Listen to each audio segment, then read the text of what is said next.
नमस्कार मेरे मित्रों, छोटी कहानियां में आपका स्वागत है।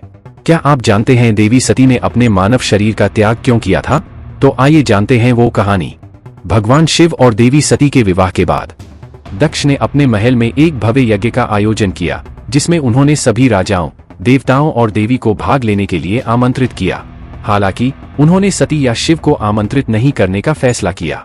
वह अभी भी अपनी बेटी की शादी उस व्यक्ति से होने से नाखुश था जिसे वह अपना कट्टर दुश्मन समझता था, और इसलिए उसने उन दोनों का अपमान करने की योजना बनाई। यज्ञ के बारे में जानने पर सती ने शिव से अपने साथ चलने की विनती की, परंतु त्रिकालदर्शी शिव ने उनकी इच्छाओं को मानने से इनकार कर दिया। उन्होंने परेशान सती को समझाते हुए कहा, बिना आमंत्रित किसी भी जगह पे नहीं जाना चाहिए। परंतु सती ने भव्य आयोजन में शामिल होने की ठानी और शिव की इच्छाओं की अवहेलना करते हुए अपने पिता के राज्य में अकेली चली गईं। शिव ने उसे वहां जाने के खिलाफ चेतावनी दी थी, यह जानते हुए कि उसका अपमान किया जाएगा। हालांकि जब सती ने शिव की बात नहीं मानी तो उन्होंने अपने नंदी को उन्हें वहां ले जाने के लिए भेजा। सती को यज्ञ में आते देखकर दक्ष क्रोधित हो गए और उनके ऊपर चिल्लाना शुरू कर दिया और उनका और शिव का अपमान किया। उन्होंने यह स्पष्ट कर दिया कि न तो उनका और न ही उनके पति का वहां कभी स्वागत किया जाएगा।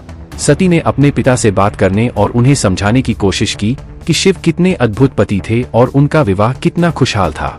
हालांकि दक्ष ने यह सब अनसुना कर दिया और बस सती ऊपर चिल्लाता रहा और वहां मौजूद सभी लोगों के सामने उसे और शिव को अपमानित करता रहा।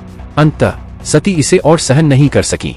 उन्होंने अपने जन्म से पहले ही दक्ष और प्रसूति को चेतावनी दी थी कि अगर उनका किसी भी तरह से अपमान किया गया तो वह उन्हें छोड़ देंगी। तदनुसार वह गुस्से में आ गई और उसने देवी आदि पराशक्ति का रूप धारण कर लिया। उसके भयानक रूप से उसका परिवार और वहां मौजूद राजा, संत, ऋषि, देवी देवता भयभीत हो गए। उसने दक्ष को अपना परिचय देते हुए कहा कि वह शाश्वत शक्ति है और उसने कहा कि वह यज्ञ की अग्नि में कूदकर अपना नश्वर जीवन त्याग देगी। उन्होंने दक्ष को श्राप दिया कि वह उनके पति शिव द्वारा नष्ट हो जाएगा। इतना कहकर वह पवित्र अग्नि में प्रविष्ट होने ही वाली थी, तभी अग्निदेव प्रकट होकर देवी आदि शक्ति से माफी मांगते हुए कहा कि उनका उतना क्षमता नहीं है कि वो देवी आदि शक्ति के शरीर को भस्म कर सके। तब देवी आदि शक्ति ने अपने शरीर के तेज से ही अग्नि प्रज्वलित करके अपना मानव जीवन समाप्त कर दिया।